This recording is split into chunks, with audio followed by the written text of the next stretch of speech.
Right,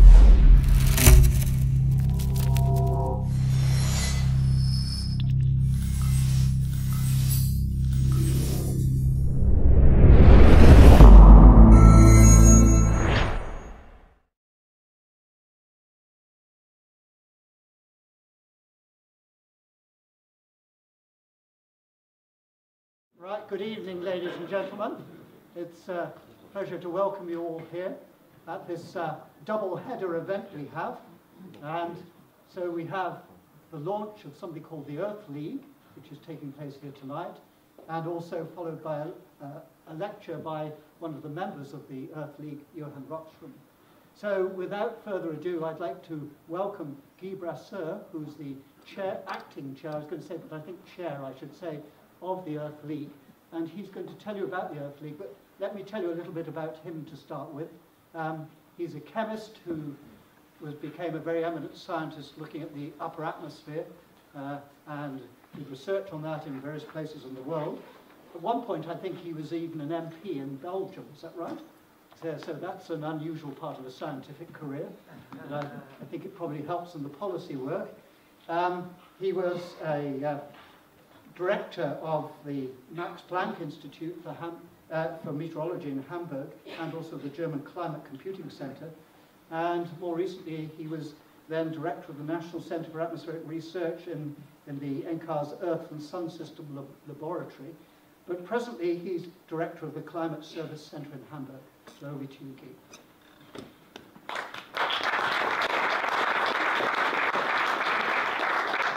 Thanks very much, Brian, and good evening to all of you. Today, basically, we are starting a new adventure with a number of prominent scientists representing world-class institutions in the world, all dealing with Earth system, the future of the planet, and what to do to have a sustainable world for us and for our children. And so I would like in 2 or 3 minutes to say what the Earth League is and what it will be doing in the future.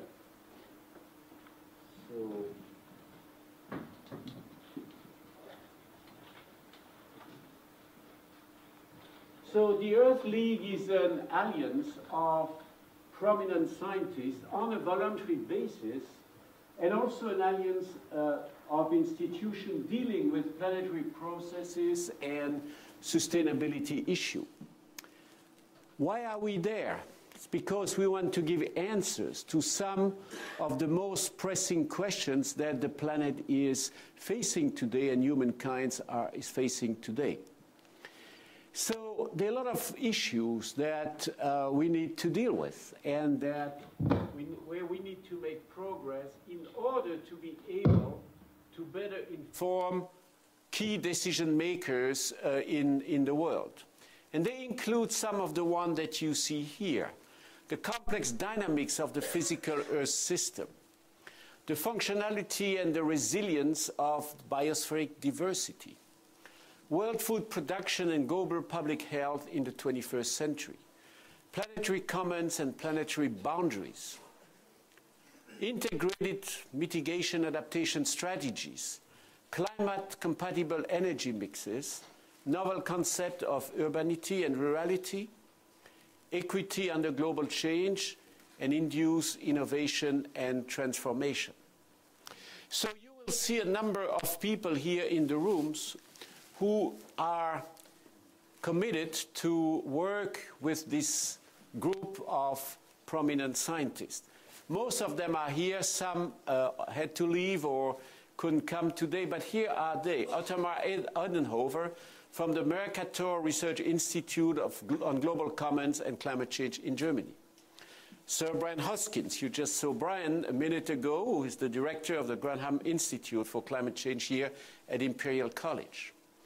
Pavel Kabat, who was there a few minutes ago and had to leave, unfortunately. He's the director of the International Institute for Applied System Analysis near Vienna in Austria. Pam Watson, who is at the School of Earth Science at Stanford University. Mario Molina, Nobel Prize, who directs the center Mario Molina in Mexico. Jennifer Morgan, who is here from the World Resource Institute in Washington, D.C., in the U.S. Nebojka Naki, oh, it's hard for me to say, but we call him Naki. And Naki is both at YASA, but he's also at the Vienna University of Technology in Vienna, Austria. Carlos Nobre, who is a senior scientist at the National Institute for Space Research, INPE, in Brazil, and also a member of basically the government of Brazil at the moment, so he's mostly in Brasilia. Ramanathan, University of California, is at the Scripps Institute in La Jolla, near San Diego, in the US. Johan Rockstrm, you will hear him in a second, is the director of the Stockholm Resilience Center in Sweden. Hans Joachim Schellhuber, who is here, director of PIC, the Potsdam Institute for Climate Impact Research in Germany. Peter Schlosser, who is the deputy director of the Earth Institute at Columbia University in Manhattan in New York, who's also here.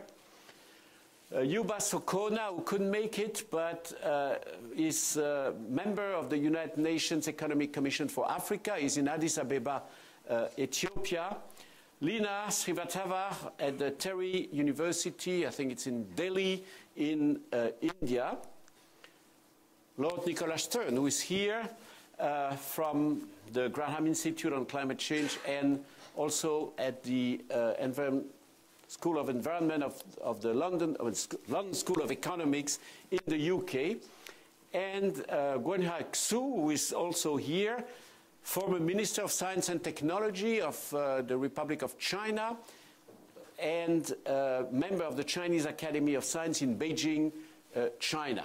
And finally, we are with Maria Manes, who is here. We are managing, chairing, making the Earthlink evolving. So what is the Earthlink going to do in the future? Well, it's going to deliver insight through a range of products and format. We will, of course, be thinking, for example, through annual retreats on what to do and what are the important topics of the moment. But of course, we want to deliver products because it's important to communicate them to the high-level decision-making, both in the government and in the corporate world. So we will deliver a feasibility study requiring only usually seed money from internal or external sources, but by putting together our intellectual capacity provided from all the organizations to which we belong, we think we can do that with limited funding. We want to develop fast-track studies when, in particular, they're solicited by third parties. We want to organize workshop and conference for advancing frontier field. We want to develop in-depth study and assessment, but of course, assessment that really transcends the means of the individual partner. What can we do that individual organization cannot do? And then we'll develop, models, instruments, do model intercomparison, and so on. So today we met and we were kind of brainstorming about the kind of topics we would like to deal with. A number of members suggested in our discussion today that we really should look at a number of crises that occur at the same time and affect our planet. The financial crisis is not independent from environmental crisis. Understanding the dynamic of the Earth system, and not only the dynamics in the physical part of the Earth system, but how it links the social or the human system with the natural system, and how the feedbacks there are playing an important role. Trying to develop new ways of communicating issues associated with climate or environmental changes, the communication strategy has been partially successful, but clearly decision makers are not fully using the information that's coming from the scientific community, and dialoguing there is important. Advising a number of decision makers, and also probably looking now backwards to the scientific community trying to modify, to a certain extent, the agenda that address a number of very important issues. So, what needs to be done to develop a sustainable world? If we want the world to be friendly, sustainable, what should we decide now to get there? If we don't do that, we might have to live in a situation where the world is very different, where perhaps the warming is substantial. It's not so much the warming of the mean temperature itself, but it's how the world under, say, 4 degrees warming could be. That's an option we have today. But the other option is perhaps more interesting. It is to basically steer kind of the governance of the world towards a world that doesn't have to go through a 4-degree warming situation, and where, in fact, we would kind of take the appropriate decisions right now or very near in the future. And that's the kind of things that the Earth League will be doing. And you will hear in a minute kind of a more in-depth view on all these issues that I think we will address by Johan Rockstrm in a few minutes. And so I let you present Johan as the speaker of the night.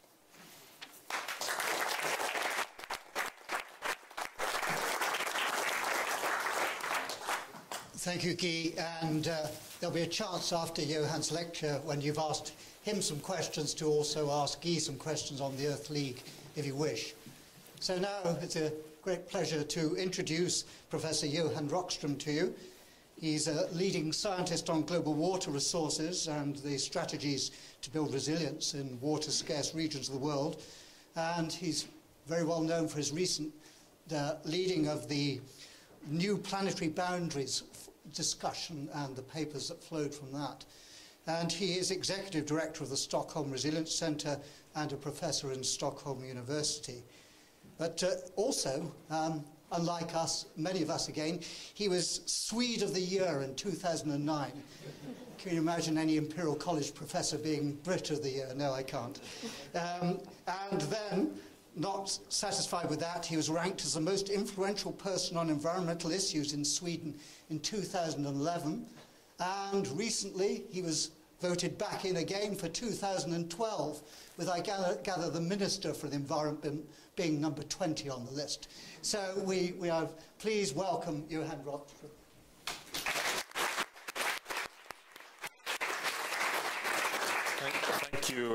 Thank you, Brian. Thank you, Guy. And it's a great honor to speak in front of such a distinguished audience at the Imperial College at this very important moment. And just as Guy said, what I'll try to do is to set the scientific stage why, one, we have the evidence of having reached a new juncture, the scientific evidence that humanity needs a great transformation to global sustainability for our own human prosperity in the future, but also try to raise what is this new integrated scientific challenge we're facing, and what could be the integrated agenda? What are the research questions? So I'll be posing more questions perhaps than providing answers. I'll start off with the pressures on the Earth system and the challenges for world development, bring up the risks of nonlinearities and tipping points, and then bring you into the concepts of planetary boundaries and how that shifts the mind regarding human prosperity on Earth, and then end up with a couple of strategies forward. Now, perhaps following on the evidence from 30 years of investment and great advancement in Earth system science, it could be that the key synthesis and message from science to humanity, the most profound message, is the fact that we've now evidenced that we have entered a new geological epoch, the Anthropocene, that we are ourselves, 7 billion people, multiplied by the human enterprise, a quasi-geological force of change on planet Earth, even outpacing in scale and velocity the natural forces of planet Earth. To my students, I often try to explain that we need to now basically adapt and plan and think in terms of a world which we could call a 369 reality. We are, even in the midstream of climate science, headed towards a 3-degree warming. It could become even 4 or 5. We are in the midst of the 6th mass extinction of species, eroding the basic resilience that provides ecosystem services, human well-being, and we're largely committed to 9 billion people. This is the reality of the Anthropocene. The reality of the Anthropocene is also that we now live on a planet where the biosphere as a whole is shaped by humanity. We are in the driving seat in terms of how we manage our terrestrial ecosystems, our marine ecosystems, our atmosphere, our ice sheets. Now, to understand why we've entered this situation, apart from the enormous bulk of evidence, and this was summarized quite recently in a special issue in Science, showing the enormous pressures, everything from the outfishing of our oceans, almost 80% of fish stocks are threatened in our oceans, the hockey stick patterns you've all seen in terms of population growth and carbon dioxide emissions, the threats related in the upper right-hand corner are ocean acidification. This is empirical evidence on so many fronts showing the pressures on the planetary system. The origins of this is, of course, not only that we are, say, overexploiting certain resources, or it's not only about climate change. You could portray the challenge in terms of what we've called a quadruple squeeze. And this squeeze, of course, starts with the human dimension. But this human dimension is not only about 7 billion people committed to 9, it's the realization that the environmental challenges we're facing so far largely have been caused by the minority of inhabitants on Earth that stepped onto the Industrial Revolution in the mid-18th century. So we have a 2080 dilemma, that 80% of the world population have been largely left out of this journey. And now we're seeing the tremendously positive development of soon going from 1.5 to 4-5 billion middle-class citizens on Earth, which is an enormous success story. It's accelerating, but of course poses an enormous challenge if everyone is aspiring for the same lifestyle as the ones that caused the problems. We have the climate change pressure on the planet, which has its own dilemma that we're moving very fast towards dangerous concentrations of climate change. This you wished would occur on a resilient planet that could buffer very effectively this energy disturbance. But unfortunately, we have evidence to suggest that we're eroding our ecosystem service base faster than ever since the birth of a stable Earth system, and that we've lost up to 60% of the key ecosystem services that build the economy and contribute to well-being. And as if this was not enough, we're learning more and more that nature's not behaving as we normally would have expected. We built up our economy, we built up our governance systems, assuming that nature is more or less like a Walmart mall where you can pick goods and services from the shelves. They diminish linearly and incrementally, and when things go wrong, you simply fill them up in the same linear and incremental way. But nature is full of surprise, and we simply need to now recognize the risk of long periods of slow change and sudden abrupt shifts when the resource base can shift very abruptly. This is the new game for human development. This is so profound that this is the basis for the understanding that we need to move away from the old Brundtland definition of sustainable development, which was largely about minimizing environmental impacts in different sectors, the 3 pillars, the social, economic, and ecological, to realizing that we need to turn things around. Global sustainability is now a prerequisite for human development, even at the local scale. This is the first time science can articulate that clearly. For example, that even poverty alleviation in the world requires stable Earth system processes. Now, the trick is, of course, that the pressures on the planet is one thing. The way the Earth system responds when getting a punch is another thing. And this is just one very dramatic set of data which you may have seen from NASA satellite data from July, or this is throughout the year of satellite data over the past 20 years over Greenland, showing how the large white stable ice sheet reflects back incoming heat from the sun to the space through the reflectivity of a white surface, what science calls albedo. And in the colored lines you see over the seasons what you would expect. Roughly 90% of incoming heat is reflected back to space. It goes down to 80% in the summer when the fringes are melting. And this is the enormous self-regulating cooling system, one of them on planet Earth. The black line is 2012. And 2 weeks in July, albedo goes down below the floor. It pushes through 50%. And in 2 weeks, the entire continent is melting. Now, just that change in color has recently been estimated, as you may have seen, to be equal to a heat absorption of more than 300 exajoules of energy, which is more than the annual consumption of energy in the United States. So this is an example of a feedback that shifts direction from a negative feedback that helps cooling the planet to a positive feedback that hits in and starts warming the planet. And it's an example of when Mother Earth kicks in her feedbacks. They are very large, and it's the big engine that sets in that could propel us in a very wrong direction. This is, as you all know, coupled with the tremendous acceleration of sea ice melt in the Arctic and the fact that things are changing very rapidly in our polar regions. Science has increasingly been able to synthesize this concern to policy throughout a whole series of documents, ranging from the initiative that John Schellenhuber took with Chancellor Angela Merkel, the first document in the back here, which is the first Nobel Laureate Symposium in 2007, all the way to the tremendously important Planet Under Pressure Declaration from what I think is the largest gathering ever of global environmental change scientists in the meeting in London up for the Rio +20 summit last year. And this State of the Planet Declaration made clear for the first time that we now face a situation that we could talk of a saturation point, that we're starting to hit the ceiling of what the Earth system can cope with without creating unwanted, abrupt feedbacks. It's not only about climate change, but also a very clear statement that there's so much innovative opportunity that a great transformation still seems like a possibility. So there's a lot of communication coming out of science already, setting the stage for an initiative like the Earth League. Ban Ki-moon set up his Global Sustainability Panel, which was one of the equivalents of the Brundtland Commission into the Rio Conference. I believe this is the first time that policy recognizes that there are tipping points in the Earth system. I think it's the first time that policy recognizes that global sustainability is now a prerequisite for development. And it actually has a whole set of advice on how to tackle this challenge. There's also a lot of science that went into that meeting to address the challenges of this new juncture. As you certainly are aware, one output from Rio was the decision to translate the Millennium Development Goals to Sustainable Development Goals. And our work is now ongoing to try and define those with connection to science, which is another point for the Earth League to connect. And of course, this is an enormous opportunity to link global sustainability objectives for human development in the world, which we don't have today.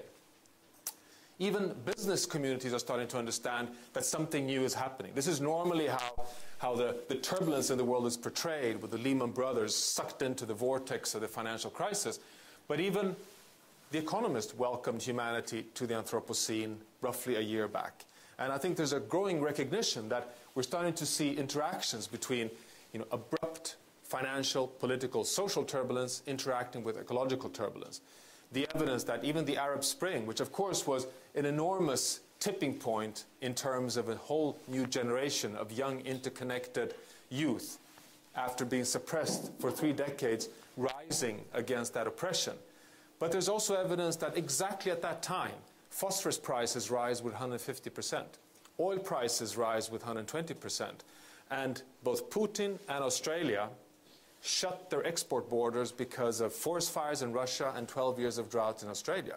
So there was volatility on the world food market, which seemed to have propelled also much of the particular rising in Cairo when urban citizens refused to accept rising food prices. This is an interconnectivity in terms of social ecological shocks, which we're now seeing playing out at the regional scale.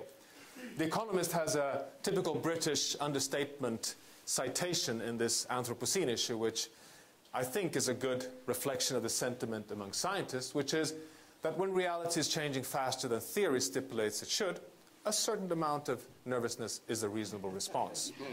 And I think that's a fair reflection of exactly what we're seeing today. Arctic is changing faster than theory stipulates it should. Methane release is occurring faster than theory stipulates it should. A certain degree of nervousness is a reasonable response. But that's not enough. I mean, it's not only that the pressures are so hard on the Earth system, the social connection is tremendous. Look just at this example. This is the last 100 years, and this is the number of people on the planet suffering from various degrees of water scarcity. We live in a world with roughly half of the world population suffering from water scarcity today, before global change is affecting, in a too large extent, the global hydrological cycle. But look at the dotted lines. This is the success journey, the exponential success journey of engineering and innovation when we've tried to supply water through dams, through groundwater extraction, through large irrigation schemes. The enormous journey of increasing water extraction, emptying 25% of the world rivers that no longer reach the ocean, and we're chasing our own tail. So despite this tremendous journey of human enterprise, we're still facing a social dilemma which is tremendous. And we have 2 billion more people that will be added as co-inhabitants on planet Earth just over the next 30 years, with enormous pressure on freshwater resources that may be dwindling under global change. So this is the collision between a world aspiring for development, a world that still is under scarcity and inequity, in a planet which is under strain. And this connection has not been addressed fully at all on the policy scale. National Geographic did a very good illustration just some time back showing the evidence of this great acceleration. You may have seen this graph. It's Will Steffen who brought the data to National Geographic, showing here population. This is an indicator of innovation, which is on technology patents. And here we have global GDP. So this is kind of the iPad equivalent of what happens in the world over the past 100 years. And here you see in 1900, the world, so to say, total footprint in this kind of endeavor of development. In 1950, things rise gradually, but not in a very significant way. And the whole box is 2011. So the acceleration is very recent. This is really critical. It's very recent. And the key is that it's affluence that pushes the largest pressure. It's not population growth. It's, in fact, affluence that has, so to say, filled the world with stuff in an accelerated way. Now, one can pick essentially any parameter that matters for human well-being. They have the same exponential growth pattern. Everything from biodiversity to deforestation to land degradation to greenhouse gas emissions. And they show quite a gradual increase with limited impacts at the planetary scale up until the mid-1950s. This is the point that science now defines as the moment of the great acceleration of the human enterprise. That's the moment when we put in high gear. We're 3 billion people. We're 10 years after the Second World War. That's when we go to scale. And then off we go in the exponential journey, which is now empirically evidenced by observation. The warnings came early, as you all know. This is Rachel Carson's Silent Spring, warning humanity of a chemicals disaster based on modern pesticide use. This is the Club of Rome report that came out a couple of years later, also warning humanity at an early stage. These warnings were shot down by conventional economics and by conventional policy, but if you look at the graph, you could almost say that they could be excused, because there was very little empirical evidence where the world was heading. But today, we're up here. Today, we're standing on a mountain of evidence on all parameters that matter, from resources to the living biosphere to the physical parts of the Earth system, that we are, in fact, on an exponential pressure on the Earth system. And there's so much evidence when you enter the disciplines of climate science, hydrology, oceanology, ecology, that we need a transformation in order not to save the planet, but in order to provide the basis for prosperity in a world of 9 billion people. So this is the reality, and this is the evidence. Now, colleagues sitting here in the room are the experts here, but showing also the absolute critical reality that we are on a journey which is really, really risky for humanity.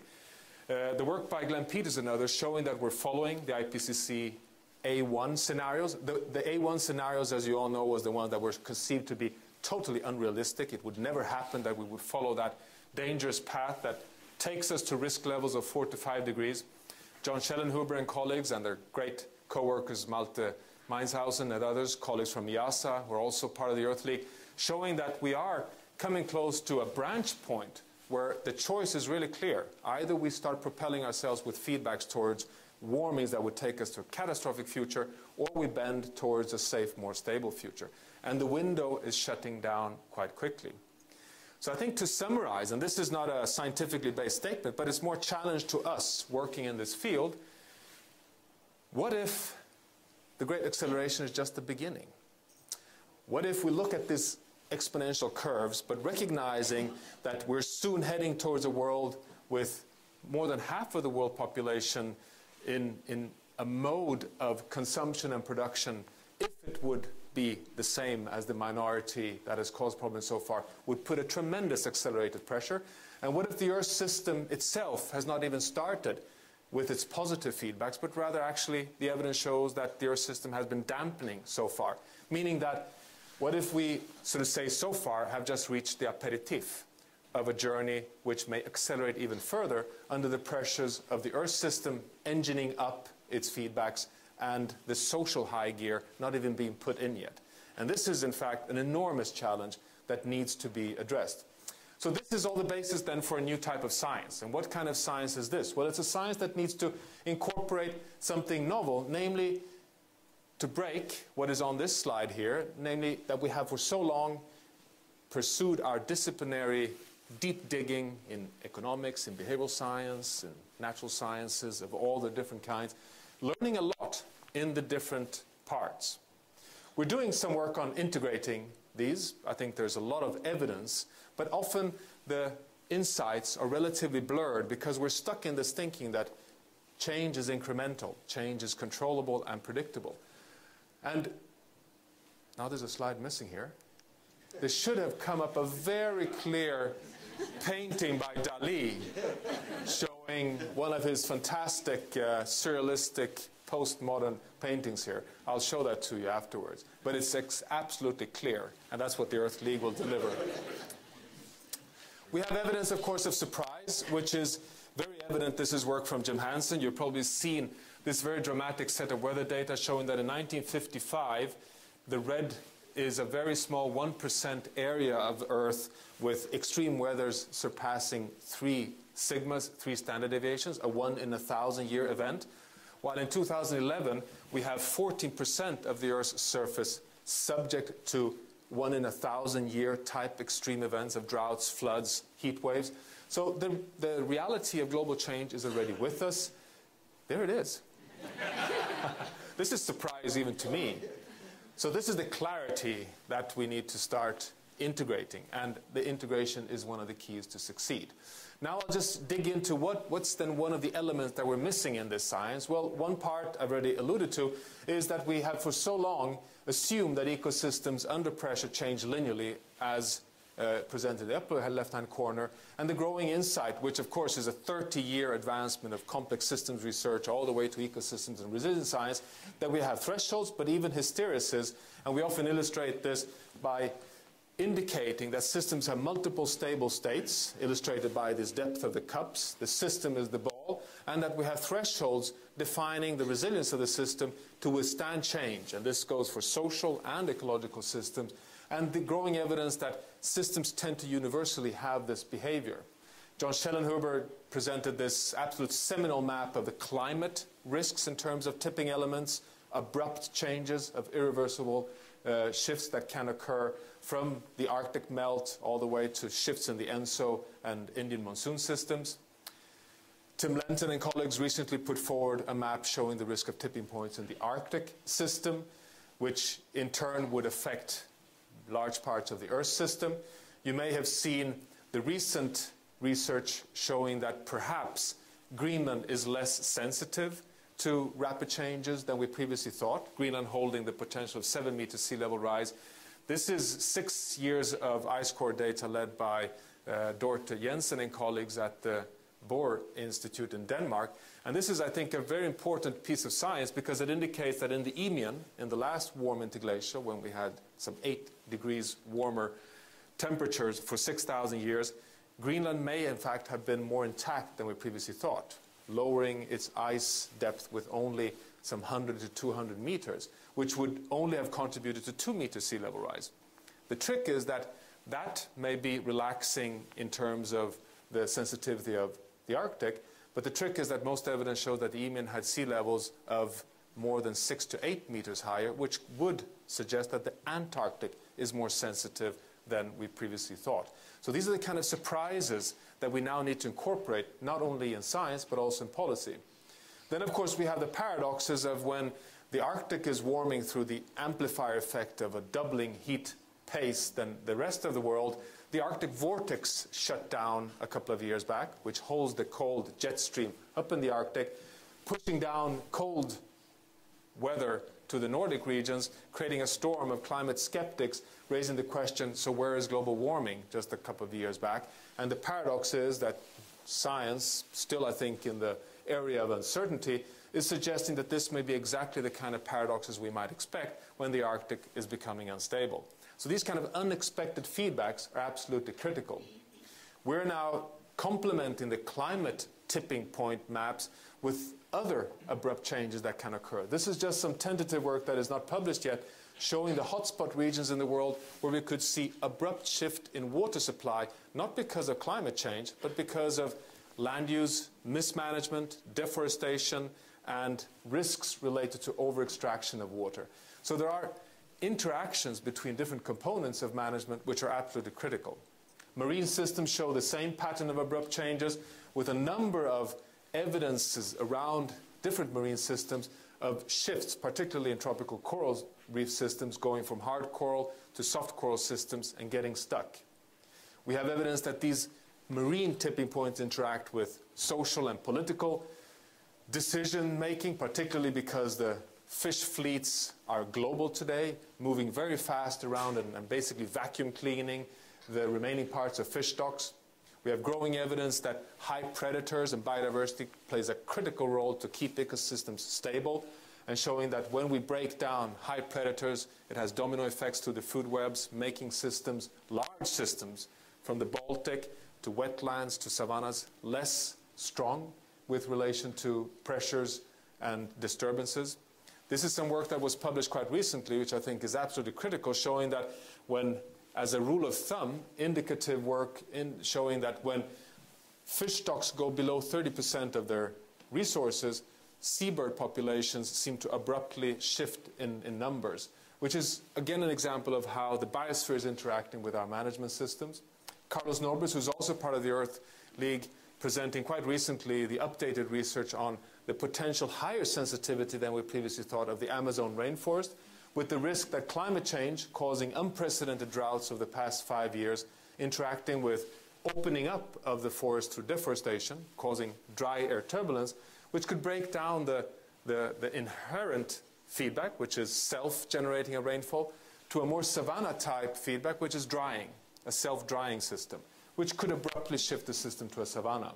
And then finally, Tony Barnowski and colleagues showing that we cannot exclude a global tipping point in terms of even genetic loss of biodiversity, which is, I think, a very strong reminder that things can change abruptly also at the large scale. So this is a whole set of evidence showing that, in fact, systems change abruptly and have multiple stable states, and this is not part of the way we govern and manage our own societies. Moreover, we're all interconnected. We've often thought that the environment is kind of an isolated issue and things happen elsewhere, or if they happen in our environment, we push it away. Now we're learning increasingly that if we lose the Amazon rainforest, of course it gets warmer in Latin America in red, but it would have repercussion and domino effects all the way to a cooling in North Africa and potentially a warming all the way to China. So these interconnectedness between regional weather systems are absolutely critical in understanding that for a finance minister in a stable region like in the Nordic area is also dependent on the stability of other systems on Earth, because you get knock-on effects. This is the 75% reduction of forest in Borneo for palm oil production, as an example. Now, of course, that has tremendous implication on local communities and on local biodiversity. It is nothing less than an ecological disaster. But more and more evidence shows that this is connected to the Asian brown cloud and the soot and black carbon spread over Asia, and that it has therefore effects on the Asian monsoon, which in turn affects the food production systems, health, and has repercussions on the economy, which then knocks on to the export possibilities for industry in other parts of the world. We're seeing increasing evidence that in red here, regions that depend on their rainfall to 80% or more on moisture coming from land, not from the oceans. We've often thought that rainfall patterns actually move in from evaporation to a very large extent from the oceans. Now, if you look at this map carefully, it indicates that China, to 80% or more, is dependent on sustainable management of forests in Eurasia. So neighboring countries are absolutely vital for the stability of food production in other countries. And similarly in parts of Latin America and in parts of Africa. Again, a fundamental interdependence. And another interdependence, finally, is the work by Steve Runnings and colleagues showing that the biosphere sinks of carbon are not only fundamental, 25% of our emission of carbon dioxide are actually taken up by the biosphere as the world's largest free ecosystem service, but in red here we see indications of regions which are losing their sequestration capacity. Again, a subsidy to our own lifestyles. And finally, on ocean acidification, another driver, the other 25%, half of our emissions are taken up by the biosphere, 25% by land, another 25% by the oceans, which in turn leads to ocean acidification, which in turn breaks up calcium carbonate, which is the building block for marine life, from phytoplankton to skeletons and hard corals. And in dark green here you see the pre-industrial estimate of calcium carbonate concentrations, which are then in a high level, perfectly adapted for the establishment of coral reefs. Now this is the state today, and this is the projection in a business as usual climate future. This is the chemical climate crisis if we do not deal with the transition very quickly. So these are, so to say, evidence of large-scale nonlinearities. Now the question then was, well, are these things adding up to the planetary scale? Are we, so to say, risking the stability of the Earth system when seeing so much evidence of systems rapidly changing from the local ecosystem to the big biome scale? Are we, so to say, threatening the stability of the Earth system?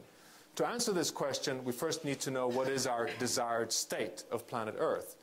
And we need to start recognizing that we need a science that connects the Anthropocene, the pressures, with insights of regime shifts or tipping points. This is a kind of a new integration that is required. Now, interestingly, there is evidence to suggest that we can answer the question, what is our desired state? And this comes from ice core data. This is from Greenland, and this is 100,000 years. Normally we look at the ice core data in 1 million years, but this is an interesting period because we've been modern humans roughly 160,000 years. So this is a period when we've had the same intellectual and physical ability to develop societies as we know them. On the y-axis you have temperature variability as a good indicator of how it was to live on Earth.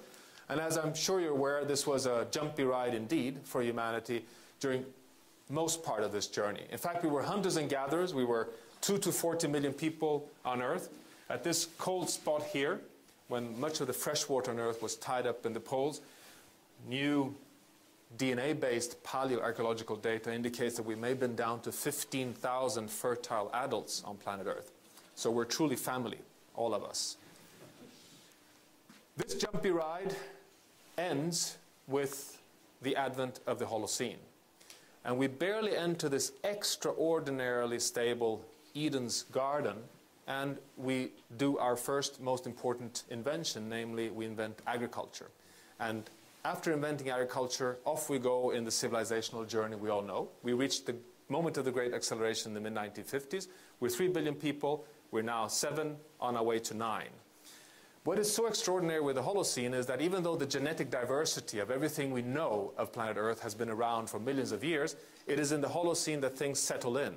So everything we know as the predictable beauty of nature is what settles in the Holocene. The wetlands, the savannas, the rainforest, the rainy seasons, the temperature variability, it settles in to the Holocene. And this is a period with a temperature variation of plus minus 1 degree. We know how the carbon cycle looks like, more or less, the nitrogen cycle, the phosphorus cycle. We understand the Holocene relatively well. And the drama is that in the Anthropocene, where we are pushing ourselves out of the envelope of the Holocene, science can, I believe, with relative high confidence say that the Holocene is the only state we know that can support the world as we know it. We can live outside of the Holocene, but can we ethically take responsibility for a world population on its way to 9 billion people with the living standards that we've become used to? And the answer to that question is with a high probability no, that the Holocene is the only state we know that can operate.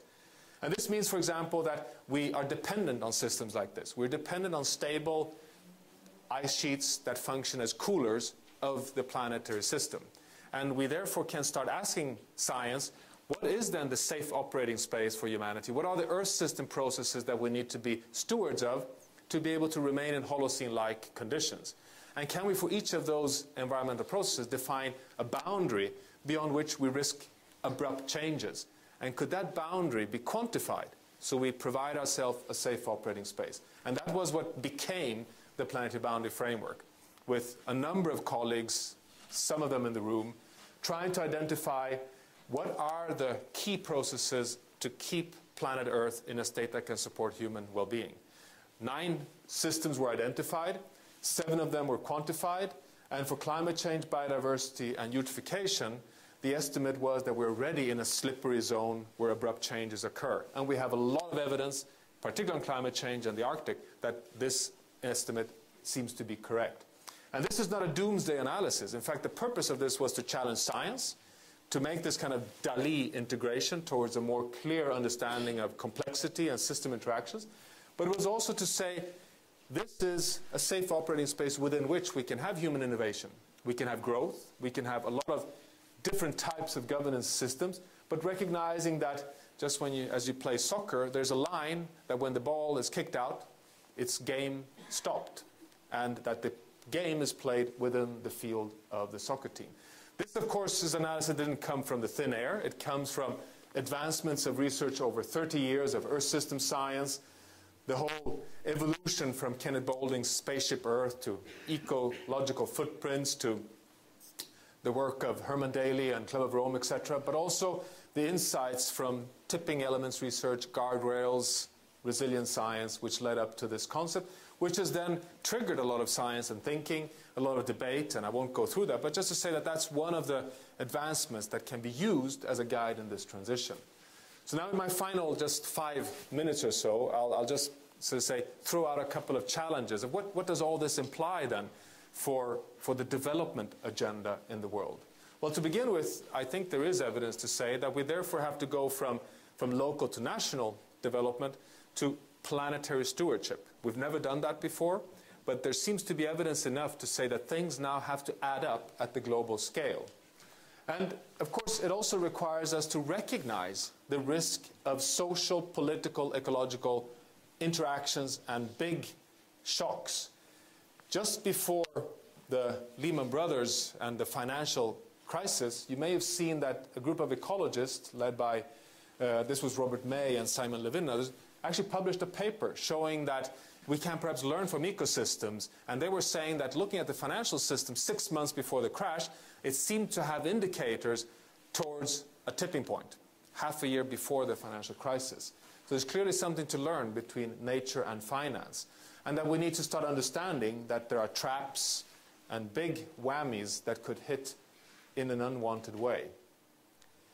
Nick Stern is here with us tonight, who was the pioneer of also showing that we cannot apply just conventional economics when dealing with big, not insignificant probability, big risks in the future, that discount rates have to be rethought.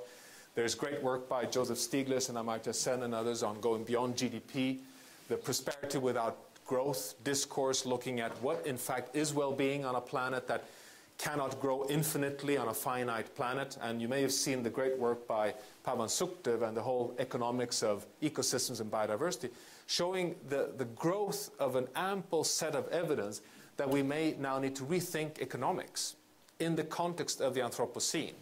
And that it won't be enough to just put a price on the environment, but that we also need to address the sharing of finite space, and that in fact conventional economic fails when we have tipping points, because tipping points can have infinite costs. When low-lying states in the world risk disappearing, you cannot put a price tag on discounting those kind of risks. So there's a whole new set of thinking required in linking economics and global change. There's a whole new set of thinking advanced by civil society on if we have a situation where we're hitting the ceiling of the resource space on planet Earth, and if we can set the ceiling of the Earth system in terms of Earth system boundaries, what is then the social floor in a world with 9 billion people? What's the ethical space of resources and atmosphere and fresh water, etc., that every human being has a right to? And how can you define that in a world of the Anthropocene? Enormous challenges, of course. And what are then the ethical challenges? This was a photograph I received from one of the chief science advisors, a senior monk to the Dalai Lama, Mathieu Ricard, when discussing these issues in Davos just a couple of weeks back, when he sent this picture of a high mountain lake in Bhutan, which almost looks like an unreal picture. And his message with that was to say, you know, there's something about values here as well. There's something about the preciousness and our relationship with nature that needs to be rethought. We've called this the need to reconnect societies with biodiversity, with the biosphere. And we've been putting forward a lot of synthesis trying to kind of address the need to not only think in terms of boundaries, but also think in terms of global opportunities and planetary stewardship. What are the governance, economic, trade, interrelational values that are required in order to navigate the Anthropocene? And what are the innovations that we can apply? There are examples in the world of systems that have gone into crisis and been able to use that as a window for innovation and transform out of deep crisis. The history of humanity is filled with them. How can we use these as opportunities to learn and build more robust and sustainable systems? Can we feed the world of 9 billion people in a way that does not transgress planetary boundaries? We've recently published some work showing that that can be done, in fact. There's such an enormous untapped potential, both in overuse of water and unproductive agriculture in different parts of the world, that innovations and integrated approaches can be used to, in fact, address a challenge of feeding the world. But it will require a new type of thinking, and this is where I'll close with also linking to what science can do, where we for the first time probably link world development with global environmental change and global sustainability. Again, that sustainability is a prerequisite also for local human well-being. Future Earth is a sister, you could say, to, or more like a godmother to the Earth League, which is an enormously interesting effort of trying to build on the 30 years of global environmental change research in the world, from climate science to biodiversity to human dimensions and geobiosphere research, and step up to this challenge and launch an Apollo-type endeavor, which starts now, of addressing exactly this integrated science for a transition to global sustainability, including the big funders, UN agencies, and both social and natural sciences. So science is stepping up to this challenge of looking not only at understanding the planet, but also addressing development links and how this can be connected to innovations in both technology, institutions, governance, economics. And clearly, it requires a mind shift. The mind shift, I think, is going from our current paradigm of growing without limits to the journey we did over 40 years of limits to growth, which clearly strangled us a bit, because then nature became here and humans became here, and humans are bad and we need to protect nature, towards the paradigm which I think science is increasingly gathering around, which is there are limits, but we can grow within limits rather than seeing limits to growth. There's no limit to human ingenuity and innovation. And I couldn't resist to take the front page of this week's Economist. Being a Swede, you may have seen that there is a whole special issue on looking at the Nordic countries as one set of nations that have succeeded somehow to create stable societies with relative high degree of well-being, but also addressing trust and development. And the point is not to raise the Nordic countries here, but rather to say there's something here about linking social behavioral science with governance and trust in this context of sustainability. And then my closing remark is just the following. We are facing risks which are so imminent right now that we can probably not wait for what we've addressed in a recent book called The Human Quest, for a major mind shift, for circular economy, for growth that does not only address economic growth but also prosperity, change in values. This will take a long time to have this mind shift occur. So we probably need a dual tack where we also advance science in support of the current world order of resource efficiencies, putting economic value on natural capital, moving gradually beyond GDP, working within the UN Framework Convention on Climate Change, supporting the new IPBES on the platform like IPCC on ecosystems and biodiversity, and working on these parallel tracks, not to lose pace. Because in the end, of course, there is a new way of walking this transition, which is clearly increasingly from science a transdisciplinary journey with many stakeholders involved in the transition. And Rachel Carson has this, I think, quite nice summary statement that I believe that the more clearly we can focus our attention on the wonders and realities of the universe about us, the less taste we'll have for destruction. And to me that says there's something about universal values which exists somewhere underlying this kind of transition. And just to say, even though I'm a quantitative scientist, that not everything that counts can be counted, and not everything that can be counted really counts. Thank you for your patience. I probably used too much time.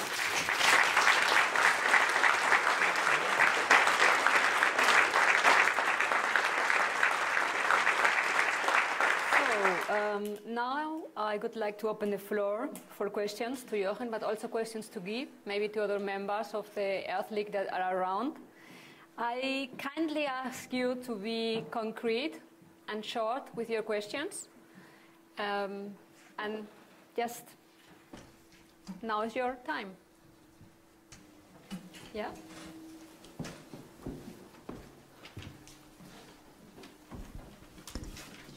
Hello. Should we be undertaking research into geoengineering as an insurance policy against a failure of political will, or would such research undermine the required political will?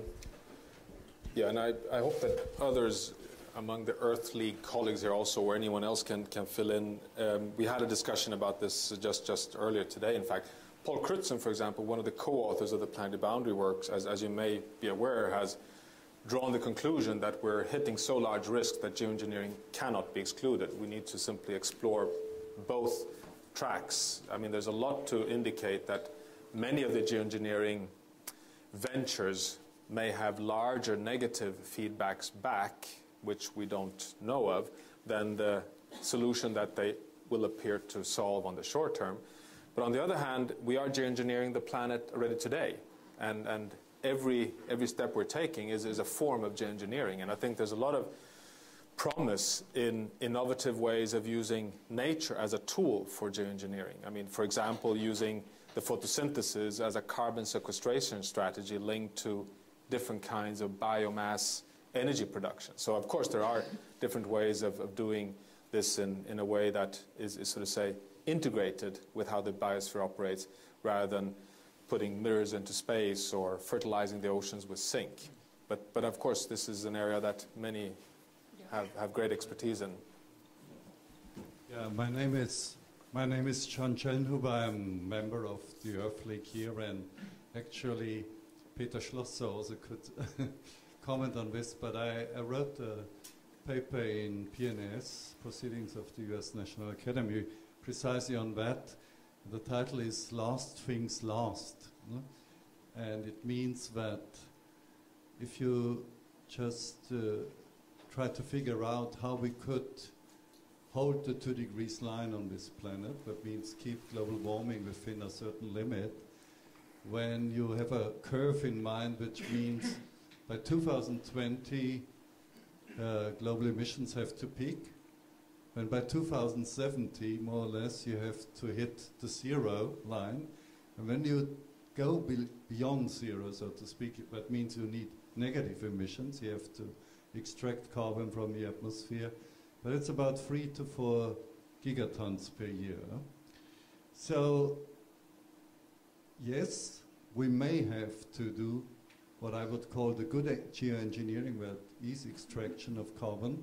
I think solar radiation management is just nonsense, really. Very dangerous nonsense. But carbon extraction may be necessary. But it only makes sense if you are able to reduce industrial emissions to zero. So that is the first challenge. Yeah? And I think if you start thinking about carbon extraction, even as an insurance policy now, you just skip the 50 years, the 5 decades ahead, where you have to do heavy reduction of emissions. And this is the transformation of our global energy system.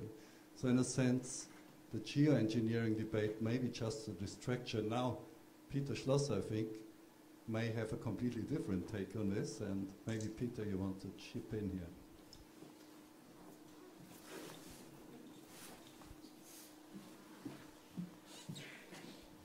You know, I don't have a very different take, but I would say that the negative emissions should be probed, and should be explored. Where I'm much more skeptical than, let's say, Paul Crutzen is some of the other methods of temperature regulation, such as putting sulfur into the atmosphere and the like. But we do in principle know how to re-extract carbon, and I'm convinced that we have to go to apply negative emissions at some point. So I think it is wise to learn as much as we can about scaling up that process that works in the laboratory. I have a lady with a gray sweater and another one with a blue one afterwards. So the gray one is there. Okay, the first one. I just wanted to ask whether you think that economic growth can ever be absolutely decoupled from environmental destruction. And I think there's a lot to suggest that we may be moving into a world where large parts or the parts of the world that have evolved very quickly in the growth terms and created the kind of wealth that is represented by the UK or the US or Nordic countries may in fact come into a wealth creation period which has very low growth. So growth is not necessarily the issue. And in those countries, you can actually decouple, I think, very effectively. You could actually have, very good well-being, decoupled from growth, but not necessarily have very, very high growth numbers. But the majority of the world needs growth, and needs growth very urgently to be able to deliver the basic services that we all take for granted. And there, I think, over a transition period, there's no way of totally decoupling. We simply have to recognize that many, many nations, in both African nations and South Asia, Southeast Asia, and Latin America, needs to, over a transition period, in fact, increase use of both fossil energy sources and other resources over a transition period towards a decarbonization, particularly. So, but that said, I think there's one great opportunity, which is the 100% substitutability from fossil energy sources to renewable, sustainable energy resources. No one in this room or no one on this planet cares if we turn on our light from a solar voltaic source or from a coal-fired plant. So, of course, that is a perfect decoupling if we can accomplish that very fast. But on other resources, it's difficult to have a perfect decoupling.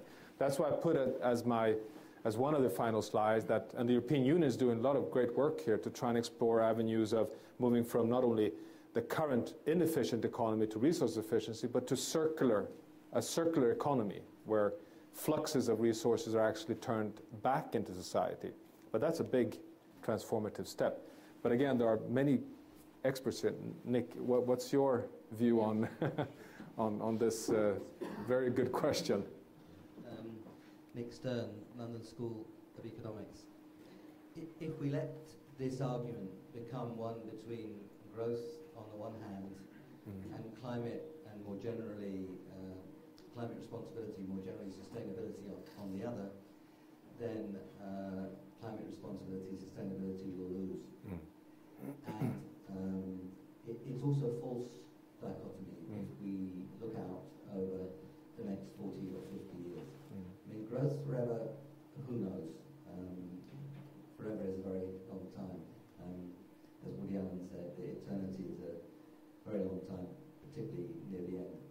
And we have to ask the question, can we rise to the two defining challenges of this century, which are overcoming poverty and managing climate change and sustainability? I think that's the right question. And I think the answer you gave is the right one. We can break the link between production and consumption on one hand and emissions on the other, and you described how we can do that. So we have to be clear that that's the question. If we can do that, then we can indeed overcome poverty. And to pretend otherwise, to pretend that somehow, well, you know, we did all this growth, but then we've discovered that it's actually a bit of a mistake. So you 6 billion people living in developing countries, you know, go on this bus too late, this bus is stopping. A, I think it's unethical. B, it's, you know, it's unscientific, actually. And C, it's a political disaster, because you will lose this story.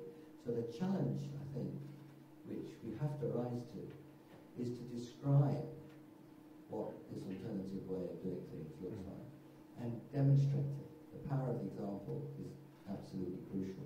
So for me, this is absolutely central to creating the political will, to give a convincing description of what this alternative way of doing things looks like. When we set ourselves that task, it actually becomes an extremely attractive story. I haven't got time to rehearse it now. It's a much better way of doing things: cleaner, quieter, safer, more energy secure, more biodiverse, much more community oriented. So I think we can tell that story, but we have not yet told it sufficiently convincingly to create that political will. Good evening. It's Mark Griffiths from a company called Second Nature. I'd really like to get your insights on how you think business can play a role in this transformation. Yeah, I'm very grateful for that question, because I just come back from the World Economic Forum, where I met Nick and others in this room were probably there as well.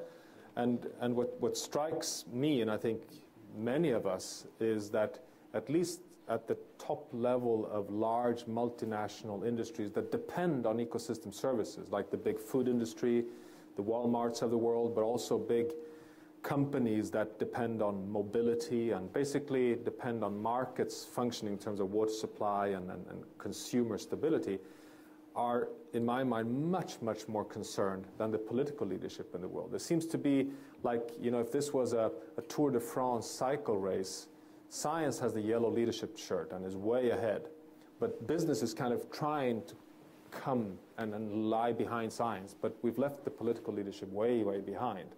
And this is a paradox, I think, that business starts seeing, I think, both new business models and opportunities in a low-carbon, sustainable future, and being real concerned about, you know, having stable markets, stable resources, and purchasing powers in their different markets around the world. So the problem is that business does not come out in the open. So I think there is a need for new alliances between business and science, and that business becomes more vocal in the open space. There's a lot of science to suggest that if you want to communicate a very dire message on environment, the worst messenger is the scientist, particularly in the US, because there is this tendency of just filtrating away anything that comes from a kind of an environmental risk. But if business leaders step up and say that, look here, we're not accepting this, and we need regulations to have a leveling playing field, that could be something quite important. And business leaders are not doing that. They tend to shed away from that, let's say, interaction with policy. So I think that's one of the areas. But this, I think, is an untapped, I mean, there's something happening under the surface. I don't know what people like Nick Stern and John and others feel, but you know, we often talk of Copenhagen as this enormous failure on the climate agenda. And clearly, politicians were very wounded. There was a wound on the political leadership, which there's almost this Copenhagen trauma still haunting the climate discussions. But it seems that business stepped on 2009, and they are simply keeping at it, but under the radar screen.